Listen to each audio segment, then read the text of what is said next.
Good evening and welcome. This is Sasso Television News. My name is Osman Khatun Umar. The headlines. FCT Minister Barrister Wike inspects key projects, expresses satisfaction with pace, quality of several key developments. Ministry of Power expresses regret over power outages, promises improvement. INEC meets political party leaders to unveil 2027 election guidelines. And in sports, FIBA fixes October 15, 2026 for NBBF election as Nigeria rises in rankings. Once again, thank you very much. We begin this evening with the recent apology made by the Minister of Power, Adebayo Adelabu, to address the recent persistent power outages. The minister pegged the remedy to scaling up renewable energy solutions, particularly off-grid and mini-grid systems. The minister apologized to Nigerians over power outages and promised improvements across the country in the coming days. Minister Adebayo Adelabu made the promise on Tuesday during a press conference on his achievements in the last 3 years. In his words, "I want to apologize to Nigerians, officially now coming from me as the Minister of Power, for the temporary issue that is leading to hardship being experienced, especially during this dry season where there is so much heat everywhere," he said. He continued that businesses are being affected, schools have been affected, and industries have been affected. It is not our wish to find ourselves in this situation, but it is due to some factors that are actually beyond our control. End of quote. The minister attributed the current challenges to gas supply shortfalls to the generation companies due to the huge amount of money owed to gas suppliers. He hinted that the current war in the Middle East could further worsen the problems. Over time, Nigerians have experienced power outages, leading to calls on authorities to address the issue. The country's power sector relies on gas-fired plants, but they have continued to face disruptions largely due to inadequate gas supply, pipeline maintenance issues, aging infrastructure, and liquidity constraints. Back to the nation's capital, the Minister of the Federal Capital Territory, Barrister Ezenwa Nyesom Wike, has continued his inspection of ongoing infrastructure projects across the country, across the nation's capital, Abuja, I beg your pardon, expressing satisfaction with the quality and pace of several key developments. Speaking to newsmen, the minister said the routine inspections are aimed at ensuring contractors deliver according to agreed standards. He also commended progress at the Fire Service Bridge project, noting that work is nearing completion and expected to be delivered within 5 months, while also confirming that the N5 road executed by Julius Berger has also been fully completed and slated for inauguration during the 3rd anniversary of President Bola Ahmed Tinubu. It's very important to note that this is the first time that the government has tried to provide basic infrastructure for the Nigerian Law School. You remember too, I've awarded the building of auditorium for them. Very soon the contractor will move to the site.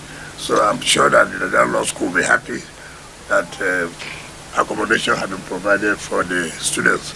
That also means that they may increase the number of enrollment, because accommodation has been a major issue. And so when we were told, we felt that we were going to make our own contribution. At the Nigerian Law School in Buari, the minister expressed satisfaction with the completion of 10 staff bungalows and progress on student accommodation projects, while he praised the contractor handling the female hostel for meeting expectations. The minister voiced concern over the slower pace of work on the main hostel by another contractor, despite both projects being awarded simultaneously. Minister Wike described the intervention as a landmark effort to provide basic infrastructure at the institution, adding that improved accommodation could boost student enrollment. He also disclosed that construction of a new auditorium will soon commence, further enhancing facilities at the law school. It's not a question of the amount of money, it has to do with commitment. You may have all the money in the world, and if you're not committed, it falls down to the same thing. But again, what's important is being able to, utilize the funds in a very prudential way. If you see what we have been doing through our IGL, we make sure that is being committed to projects, and we expect to make sure that those projects are going on. Projects that we don't have the money to fund, like Paolo said, we are not going to award such a contract. Like I said, when you're in an administration where the head, the boss, is giving you support, obviously you have no reason for failure, excuses. So I think our commitment of the momentum is because we have a president who believes that yes, that we need to provide the basic infrastructure for students, and of course lead to the quality of education. Addressing questions on funding and the pace of development, Barrister Wike attributed the administration's momentum to prudent use of internally generated revenue and strong political will. He emphasized that contracts are only awarded when funding is secured, while also crediting the support of President Bola Ahmed Tinubu to enabling delivery of key infrastructure. On political developments within the People's Democratic Party, the minister dismissed suggestions of fractional divisions, maintaining that the party remains united despite ongoing reconciliation efforts ahead of its convention this month. The legislative arm of Abaji Area Council, under the leadership of the Speaker, Honorable Haruna Musa Farouk Matasa, has reshuffled its House leadership following alleged anti-party activities by 3 elected councillors during the just concluded FCT Area Council elections. The House explained that the action became necessary because the affected councillors were elected on the platform of All Progressives Congress, that is APC, but were involved in activities contrary to the party's interest during the election, even though they did not officially resign from the party. The council noted that the APC now holds the majority in the Legislative Council with 6 out of the 10 seats, a development that necessitated the restructuring of the House leadership. During the sitting, members of the Legislative Council unanimously adopted Haruna Yaya, a former minority leader, as the Deputy Speaker of the House. His nomination was seconded by the Chief Whip, the councillor representing Central Ward. Similarly, the councillor representing Gurdi Ward was nominated and adopted as the majority leader, with the motion seconded by the minority leader who represents Gawu Ward. In another development, the seat of councillors representing Northeast Ward, Rimba Ebagi Ward, and Nuku Sabongari Ward were declared vacant by the House over their alleged involvement in anti-party activities. Speaking on behalf of the Legislative Council, the Speaker, Haruna Musa Farouk Matasa, congratulated the elected chairman of Abaji Area Council, Alhaji Abubakar Umar Abdullahi, on his victory at the polls and commended him for his continued support and cooperation with the legislative arm since the inception of the administration. The councillors also prayed for wisdom, strength and success for the chairman as he continues to lead the council towards greater development and progress. The FCT chairman of the Association of Local Government of Nigeria, ALGON, and chairman of Kwali Area Council, Mr. Danladi Chia, says political stakeholders in the Federal Capital Territory are now prioritizing the overall interest of the FCT above party affiliations. Mr. Chia made the remark when he accompanied the chairman of Kuje Area Council, Alhaji Abdullahi Suleiman Sabo, and the chairman of Bari Area Council, Mr. John Gabaya, to the office of the minority leader of the 9th Senate, Senator Philip Tenimo Aduda, shortly after the 2 chairmen defected to the All Progressives Congress in Abuja. According to the Kwali chairman, the decision to align politically was driven by the desire to work collectively for the development of the FCT and to mobilize support for President Bola Ahmed Tinubu in order to attract more opportunities and benefits for residents of the nation's capital. He noticed that if politics was strictly about party loyalty, the 2 chairmen would not have joined him in the move, stressing that their focus is on ensuring progress and development for their respective councils. Mr. Chair further stated that remaining in the opposition would not be beneficial to the FCT, adding that stakeholders in the territory are satisfied with the ongoing development across the capital. The FCT ALGON chairman described the defection of the Kuje and Buhari chairman to the ruling party as a positive development and commended President Bola Ahmed Tinubu for the progress recorded in the FCT through the Minister of the Federal Capital Territory, Barrister Ezewonye Sobwiki, under the Renewed Hope agenda. He assured that more political stakeholders will soon join the progressive fold, pledging that as ALGON chairman, he will continue to mobilize support towards delivering victory for President Bola Ahmed Tinubu in the 2027 general elections. The Media and Publicity Committee of the 2026 National Convention of the All Progressives Congress, APC, has announced that the party will hold a World Press Conference on Thursday this week to unveil its plans and preparations for the upcoming convention. The disclosure was made by the co-chairman of the committee and the Honorable Minister of Information and National Orientation, Mr. Muhammad Idris Malagi, during the committee meeting. He called on members of the committee to work together in unity to ensure effective communication and successful delivery of the convention. The minister reminded members of the committee that while the APC remains Africa's largest political party, it must continue to uphold strong internal democratic values.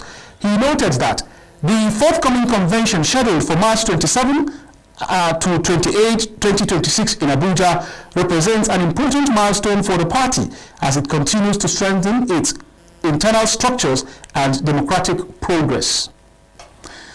The Independent National Electoral Commission, INEC, has convened a meeting with leaders of political parties at its headquarters here in Abuja to unveil and deliberate on new electoral guidelines ahead of the 2027 general elections. In attendance at the meeting were chairmen and secretaries of political parties as well as their representatives. Among them was Senator Menadi Usman representing the Labour Party, while Abdurrahman Mohammed and Samuel Anyanwu are representing the People's Democratic Party, PDP. The meeting was focused on presenting and discussing newly drafted electoral guidelines designed to govern the conduct of the 2027 polls. The development follows the enactment of the Electoral Act 2026, which necessitated a review of existing procedures. According to the INEC chairman, the updated guidelines are aligned with the provisions of the new electoral law, noting that political parties and other stakeholders can no longer operate within the evolving electoral framework using outdated regulations. In addition to the guidelines review, INEC has outlined several preparatory measures, including the continuous voter registration exercise. The process, he said, is scheduled to begin with online pre-registration on 18th of August 2025, followed by in-person registration from August 25, 2025, allowing eligible Nigerians to register or update their voter information. The Commission has also announced plans for a nationwide voter registration revalidation exercise aimed at removing duplicate entries and deceased persons to enhance the credibility of the electoral roll. Debates around the electoral reforms persist, particularly regarding provisions in the Electoral Act Amendment Bill 2026, including the Senate's position on real-time electronic transmission of results to INEC's results viewing portal, or IREV. Political activities are also intensifying ahead of the polls, as President Bola Ahmed Tinubu has received endorsement from the All Progressives Congress, APC, for a second term, while opposition figures including Atiku Abubakar, Rotimi Amechi, and Peter Obi are exploring a coalition party, the African Democratic Congress, ADC, to challenge the ruling party. The federal government says it is doubling up domestic financing and deploying advanced prevention tools to eliminate tuberculosis, that is TB, and HIV as public health threats by 2030. In a speech at the ministerial press briefing and the launch of Lenacapavir Len Prep in Abuja to mark the 2026 World TB Day, Coordinating Minister of Health and Social Welfare, Professor Muhammad Ali Pate, outlined a broad reform agenda and warned of declining global health funding. Health correspondent Elizabeth Kasham has more. The Minister of Health, Professor Ali Pate, revealed that federal government will inject an additional $346 million into HIV, TB and malaria programs in 2026 as part of a co-financing strategy to focus on innovation, efficiency and national ownership.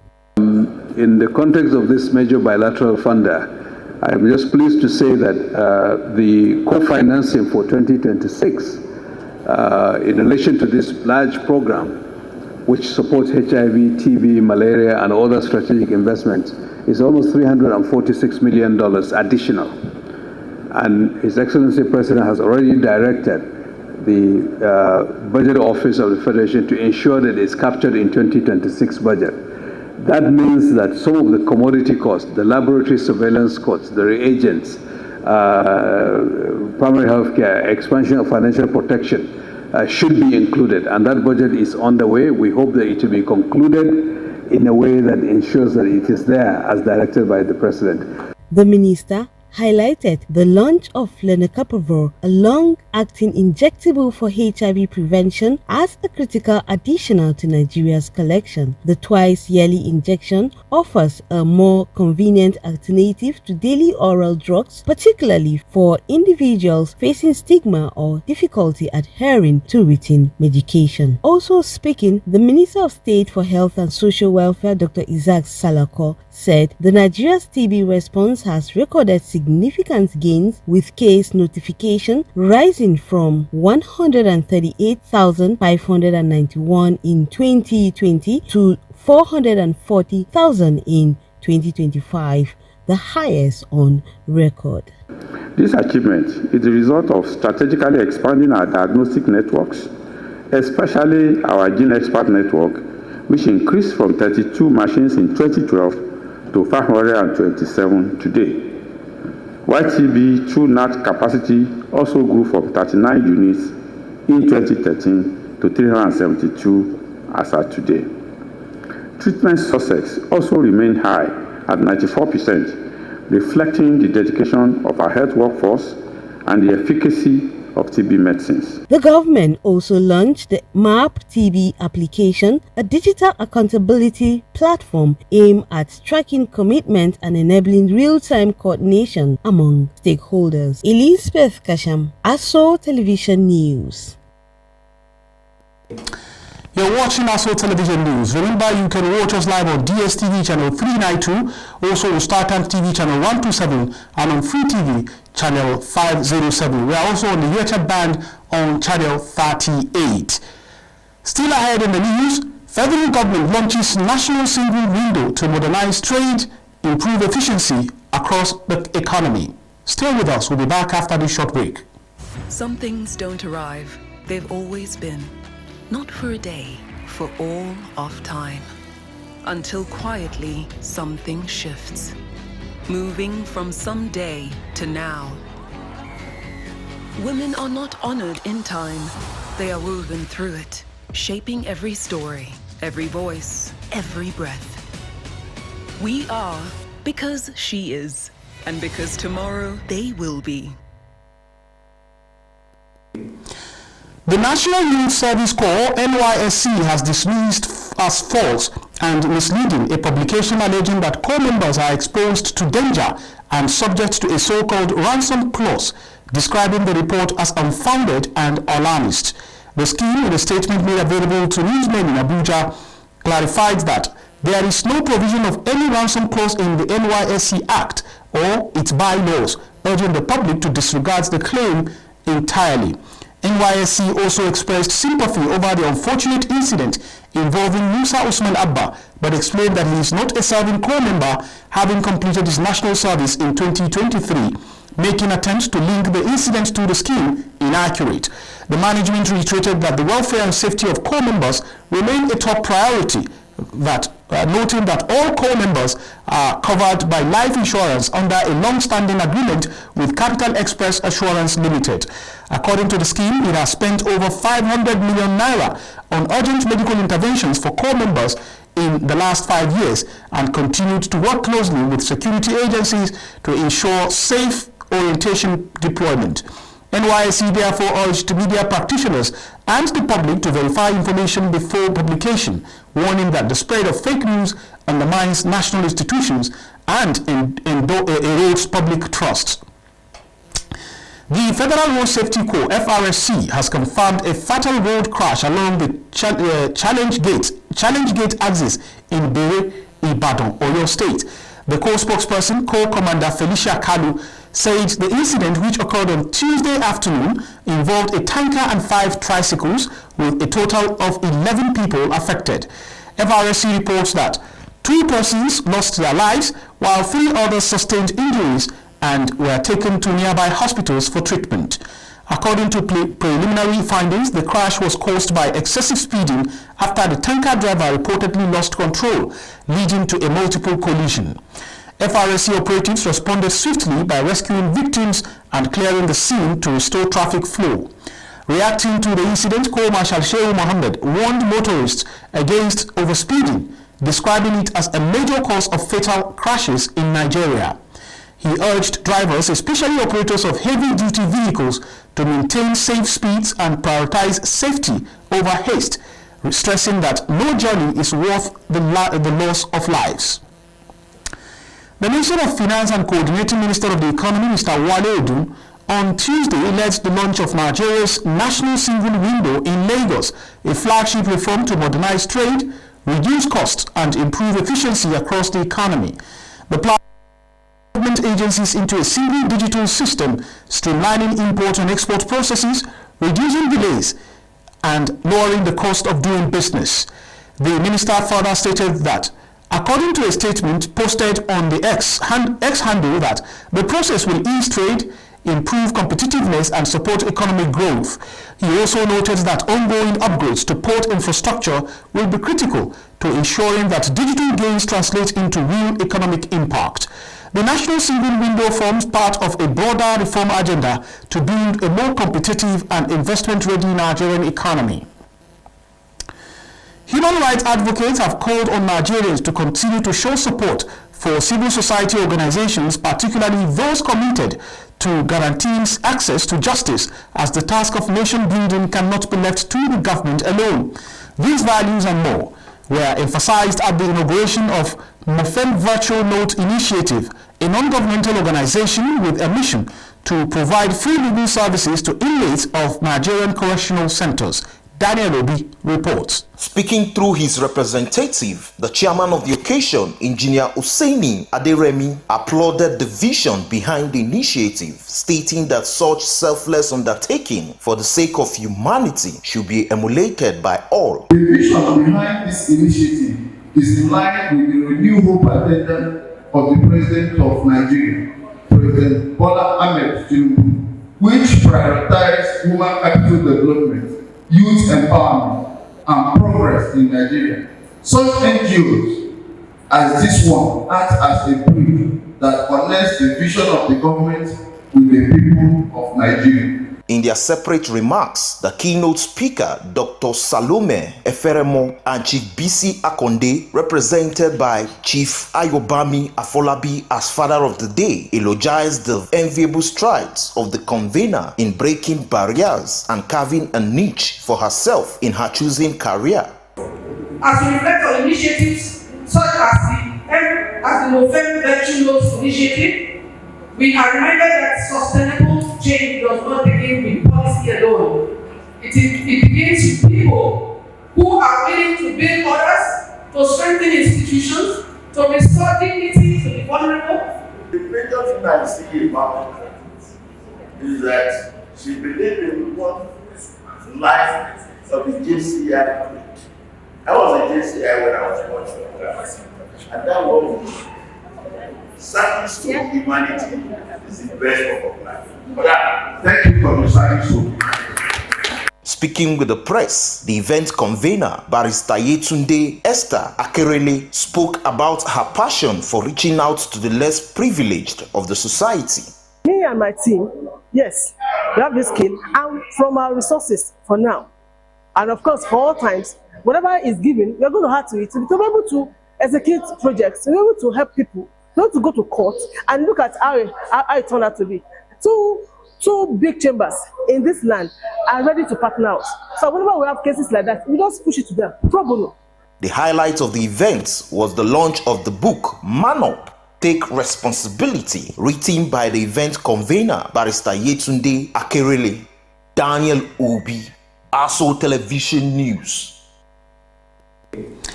Federal government has commended the outgoing ambassador of Mexico to Nigeria, Alfredo Miranda Ortiz, for his contributions to strengthening bilateral relations between both countries. Minister of Foreign Affairs Ambassador Yusuf Maitama Tugga, via a statement by Foreign Ministry spokesperson Kimebi Imomotini Edienfa, conveyed the commendation through the Permanent Secretary Ambassador Dunoma Omar Ahmed during a farewell meeting with the envoy at the ministry's headquarters here in Abuja. Ambassador Miranda expressed appreciation to the Nigerian government for the support he received throughout his nearly 4-year tenure, noting that relations between Nigeria and Mexico recorded significant progress through enhanced diplomatic engagement and structured bilateral dialogue. He highlighted key achievements, including the establishment of the Nigeria-Mexico Chamber of Commerce and the appointment of an honorary consul in Lagos, as well as improved agricultural trade, particularly the export of hibiscus under the Senesika-NAX collaboration. Permanent Secretary Ambassador Ahmed noted that 2026 marks the 50th anniversary of diplomatic relations between Nigeria and Mexico, describing it as a milestone that reflects the steady growth of ties between both nations. The meeting ended with both countries reaffirming their commitment to deepening bilateral cooperation. The International Basketball Federation, FIBA, has set October 15, 2026 as the date for the next elective Congress of the Nigeria Basketball Federation, NBBF, a move that comes amid Nigeria's steady rise in global basketball rankings. In a letter dated March 16, 2026, FIBA not only fixed the election timeline but also affirmed the leadership of the NBBF under its president, Engineer Musa Ahmed Kida, as the legitimate authority overseeing basketball in the country. The directive effectively resolved lingering governance disputes that had plagued the Federation for years, restoring stability and reinforcing confidence in the administration ahead of the electoral process. The development aligns with Nigeria's growing prominence on the international basketball scene, particularly through the exploits of the women's national team, D Tigers. The team is currently ranked 8th in the world in the latest FIBA rankings, reflecting sustained performance and strategic growth. Nigeria ranking places it among leading basketball nations such as the United States, France, and Australia, underlining the country's emergence as a global contender. Under Akida's leadership, the NBBF has navigated a turbulent period marked by administrative crisis and international sanctions, but has regained stability since 2022. FIBA, which has monitored Nigeria's basketball governance since 2017, acknowledged the recent progress as a sign of improved structure and stability. The National Sports Commission has also endorsed the development, calling for unity within the basketball community. Director General Bukola Olakpade urged stakeholders to align with FIBA's position. And that's the bulletin at this time. But before we go, let's remind you that FCT Minister Barrister Ezenwonyeso Mike has inspected key projects across the Federal Capital Territory while expressing satisfaction with pace of work on several key developments that he said are going to be handed over to mark the 3rd year anniversary of President Bola Ahmed Tinubu in office. That's the size of our package for this evening. My name is Usman Katun Omar. Thanks for watching and good evening.